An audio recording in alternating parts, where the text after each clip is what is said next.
তৃতীয় দিনের মতো টানা বৃষ্টি এবং উজান থেকে নেমে আসা ঢলে বৃদ্ধি পেয়েছে তিস্তা নদীর পানি।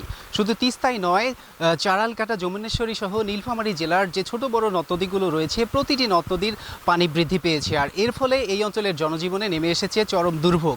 আবহাওয়া পর্যবেক্ষণ কেন্দ্র থেকে বলা হয়েছে যে আগামী 48 ঘন্টার মধ্যে ভারী থেকে অতি ভারী বৃষ্টিপাতের সম্ভাবনা রয়েছে। এদিকে পানি উন্নয়ন বোর্ড জানিয়েছে যদি এই পানি অব্যাহতভাবে চলতে থাকে তাহলে আগামী 48 ঘন্টার মধ্যে তিস্তা নদীর পানি, নীলফামারী জেলার যে প্রধান নদী তিস্তা নদী রয়েছে তার পানি বিপদসীমা অতিক্রম করতে পারে। তো বিপদসীমা অতিক্রম করতে পারে এই কথা শুনে তিস্তা পাড়ের মানুষের মধ্যে এক ধরনের আতঙ্ক বিরাজ করছে, কারণ এ নিয়ে তৃতীয়বারের মতো তিস্তা পাড়ের মানুষ স্বল্পমেয়াদী বন্যার সম্মুখীন হলো এবং মূলত নীলফামারী তিস্তা নদীর প্রবেশ মুখ হওয়ার কারণে তিস্তার এই যে স্বল্পমেয়াদী বন্যা অথবা পানি বৃদ্ধির যে ধাক্কাটা প্রথম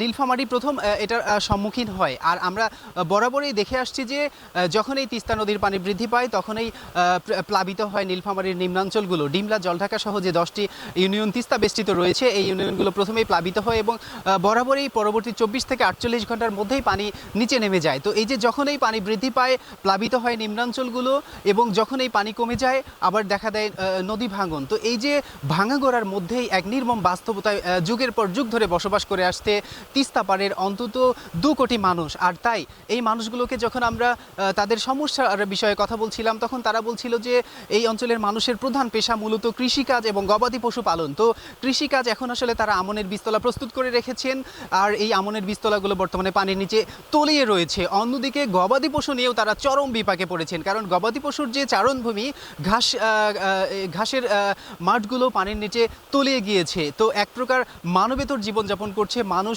গবাদি পশুকে নিয়ে।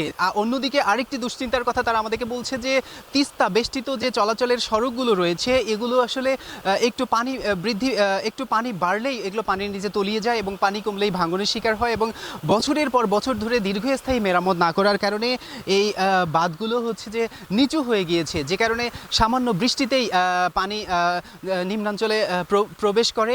আর তাই এই বাঁধগুলো আসলে স্থায়ী মেরামত দরকার। আর এদিকে যখন আমরা তিস্তা পাড়ের মানুষগুলোকে সরকারি সহযোগিতার বিষয়ে বলছিলাম তখন তারা বলছে তারা আর ত্রাণ চায় না, তারা কোনো সহযোগিতা চায় না, কারণ বন্যার সময় এই সামান্য সহযোগিতা তাদের জীবন পাল্টিয়ে দিতে পারে না, যে কারণে তারা আসলে এটার একটা স্থায়ী সমাধান চান। আর স্থায়ী সমাধান হিসেবে তিস্তা মহাপরিকল্পনার যে আলোচনা চলছে আমরা দেখেছি যে বর্তমান সরকারের প্রধানমন্ত্রী জনাব তারেক রহমান সম্প্রতি সংসদে বলেছেন যে কোনো মূল্যেই তিস্তা মহাপরিকল্পনার বাস্তবায়ন করা হবে। আর তাই নতুন করে আশার আলো দেখছে তিস্তা পাড়ের লাখো মানুষ। তারা মশাল জ্বালিয়ে প্রধানমন্ত্রীকে স্বাগত জানিয়ে তার দৃষ্টি আকর্ষণ করে বলবার চেষ্টা করছেন যে যত দ্রুত সম্ভব তিস্তা মহাপরিকল্পনার কাজ যাতে শুরু করা হয়, আর তাহলেই এই তিস্তা পাড়ের মানুষগুলো স্বস্তিতে থাকবে। তারা আমাদের সামনে বলবার চেষ্টা করছে তারা যে জমিতে ফসল রোপণ করেন সেই সব ফসল তারা তোলার নিশ্চয়তা পান না। তারা রাতের বেলা যখন ঘুমান সকালে শান্তিমতো ঘুম থেকে উঠতে পারবেন কিনা এই নিশ্চয়তা তাদের মধ্যে নেই। হঠাৎ করে ফুলে ফেপে উঠে তিস্তা এবং তাদেরকে ঘরবাড়ি ছেড়ে আশ্রয় কেন্দ্রে গিয়ে